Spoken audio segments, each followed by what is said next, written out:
largo de la Europa medieval y el Medio Oriente, el castillo funcionó como una fortaleza privada que, entre sus otros roles, física y simbólicamente proclamaba el estado y la fuerza de su señor a todos los visitantes, amigos o enemigos. Durante los siglos XII y XIII, los castillos se convirtieron en poderosas fortalezas capaces de desafiar los ataques intensivos. Al mismo tiempo, para combatir las defensas fortalecidas del castillo, se desarrolló el asedio. A finales de la Edad Media, pocas campañas importantes tuvieron lugar sin al menos un asedio al castillo. El exitoso asedio al castillo combinó hábilmente la ciencia sofisticada con estándares específicos de conducta conocidos pero no siempre practicados por los participantes. Finalmente, el asedio dominó la guerra medieval durante al menos el tiempo que el castillo dominó el orden social y político de la época. Por esta razón, también se convertían en blancos deseables para otros reyes. Había tres formas principales de atacar un castillo, y por supuesto los defensores sabían esto y desarrollaron contramedidas para cada una de estas, las cuales eran tratar de escalar el muro del castillo, pasar por debajo del muro y abrir un camino a través de la pared. Si un castillo era defendido por una fuerza de tamaño razonable, era difícil capturarlo sin un asedio, aunque la traición de un miembro de la guarnición del castillo, por ejemplo, abriendo las puertas al enemigo, ciertamente no era desconocida. Tomas de castillos estaban salpicadas de engaños, sobornos y traiciones, sin que importase mucho el código caballeresco. En el periodo medieval, era prácticamente imposible lanzar un ataque sorpresa, ya que un ejército simplemente no podía avanzar lo suficientemente rápido sin que los guardias del castillo los vieran. El asedio a las ciudades, las villas y los castillos bien fortificados requerían una concentración importante de medios y la relativa permanencia de los sitiadores en el lugar. Por entonces, los ejércitos se formaban para 1 o 2 meses de guerra y a menudo no contaban con la logística ni la financiación adecuadas para prolongar los asedios mucho más. La destrucción de los territorios de los que se aprovisionaban las fortificaciones provocaba problemas de abastecimiento y supervivencia a las guarniciones o poblaciones de plazas fuertes, pero también entraba en juego en esta táctica el hundimiento moral de los sitiados y el debilitamiento de su capacidad de resistencia. El enemigo se dedicaba al saqueo, a incendiar y destruir aquello que no podía robar, cosechas y árboles incluidos. La idea era desabastecer a las tropas y a la población enemiga, pero los puntos culminantes de las guerras llegaban con la toma de los castillos. Cuando se quería tomar una fortaleza, se empezaba ante todo con el paso diplomático de pedir su rendición. Para reforzar la petición, los sitiadores demostraban su fuerza y prometían respetar la salida de las tropas con sus armas y propiedades. Si la solicitud era rechazada, comenzaba el asedio formal, entendiéndose que el asaltante estaba en su derecho de saquear y masacrar en caso de resultar vencedor. Los asedios se iniciaban en primavera y se prolongaban hasta el verano. Los comandantes primero tenían que idear una estrategia general para tomar el castillo. Debían de traer los mejores arqueros del reino, carpinteros, expertos, herreros, zapadores e ingenieros. Si un rey estaba contemplando lanzar un asedio, consideraría qué señores le debían el servicio de caballeros y cuántos hombres de armas proporcionarían. Los caballeros normalmente estaban obligados a servir durante 40 días durante el transcurso de un año. Otras consideraciones incluían la cantidad de madera, plomo, herramientas, clavos, comida, bebida, ganado y otras provisiones necesarias para la duración del asedio y dónde podrían adquirirse.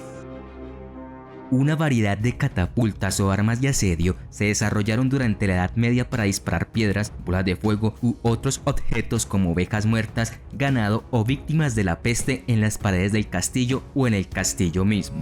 Una vez que el asedio había comenzado, los atacantes podían intentar derrotar al castillo de varias maneras. El mangonel era similar en diseño a una gran catapulta y usaba la torsión en una cuerda retorcida para accionar el brazo. Su uso principal era atacar los muros del castillo en lugar de los defensores, ya que arrojaba piedras u otras municiones a alta velocidad pero a un ángulo demasiado superficial para alcanzar la parte superior del muro. El mangonel tenía un cubo en un extremo que se podía llenar con diferentes materiales según la situación. Por ejemplo, se podrían haber lanzado barriles de brea ardiendo para prender fuego al fondo de las paredes con la intención de debilitar el cemento, haciendo que la pared sea más fácil de colapsar. El mangonel era bastante inexacto, lo que lo hacía más adecuado para ataques en tramos de pared en lugar de ataques precisos.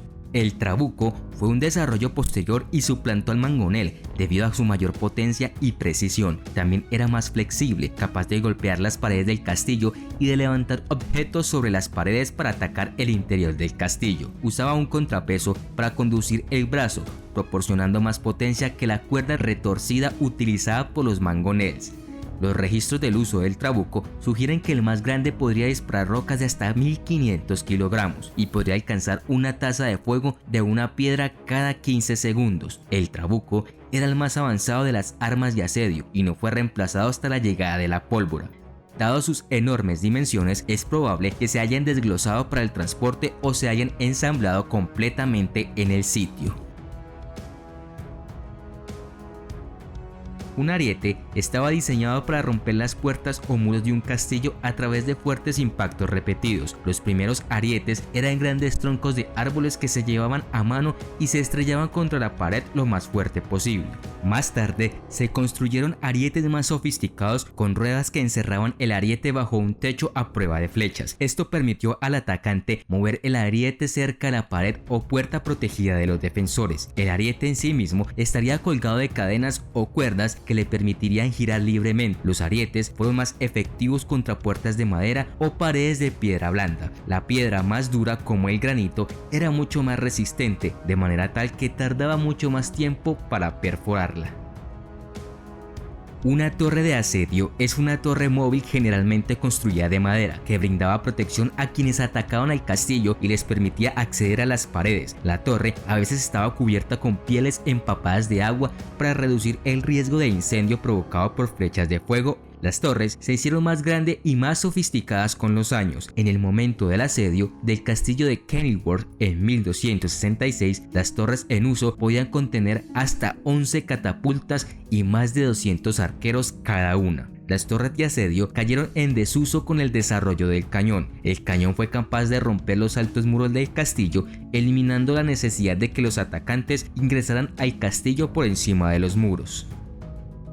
Los que atacaban un castillo usaban escaleras para trepar por los muros y luchar contra los defensores del castillo dentro de los muros. Sin embargo, las escaleras tenían la desventaja de dejar al hombre que subía a la escalera sujeto a ataques con flechas, agua hirviendo o brea, o al ser arrojado al suelo si la escalera se alejaba de la pared. Para facilitar el acceso al castillo, los atacantes primero debían llenar la zanja seca o foso húmedo que rodeaba la muralla con ramas de árboles, tierra suelta o cualquier otra cosa disponible. Alternativamente, podrían navegar una barcaza hasta la base del muro exterior o cortina del castillo. Una vez que se podía cruzar la zanja o vadear el foso, la ofensiva inicial podría proceder rápidamente. La clave para una escalada era que los atacantes subieran las escaleras lo más rápido posible, saltaran a las almenas y comenzaran a luchar contra los defensores. Durante este esfuerzo, los arqueros, ballesteros y honderos fuera del castillo proporcionaban fuego protector a sus camaradas. La acometida se llevaría a cabo en varios puntos a lo largo del muro, con la esperanza de dividir la guarnición, desviar la atención y obtener acceso en cualquier punto que pudiera debilitarse. Al mismo tiempo, los sitiadores asaltaron las pesadas puertas de madera de la puerta principal e intentaban incendiar los tejados de madera que protegían las torres del castillo. También podrían comenzar a martillar las defensas de mampostería con picos, barras de hierro y otras herramientas mientras estaban protegidos dentro de un marco de madera y hierro cubierto de cuero que se había llevado a la pared del castillo. Por supuesto, los defensores hacían todo lo posible para frustrar la escalada, empujando las escaleras lejos de las paredes, disparando a los sitiadores y arrojando piedras, cal viva o líquidos calientes sobre ellos. Excavar debajo del muro. La minería Excavar bajo los muros de un castillo se hacía para debilitar el muro sobre la mina. Los atacantes tendrían un túnel debajo de la pared, apuntalando el túnel con puntales de madera. Una vez que la mina estuviera completa, se encendería un fuego para quemar los puntales y colapsar el túnel. Intentarían hacer arder el fuego más ferozmente, agregando grasa de cerdo, heno y cualquier material inflamable, y de esta manera, con suerte, derribando el muro. También se podría hacer una mina para construir una ruta hacia el castillo para que los atacantes pudieran lanzar un ataque sorpresa. Si se sospechaba una mina, los defensores podían cavar una mina contraria para no permitir el paso.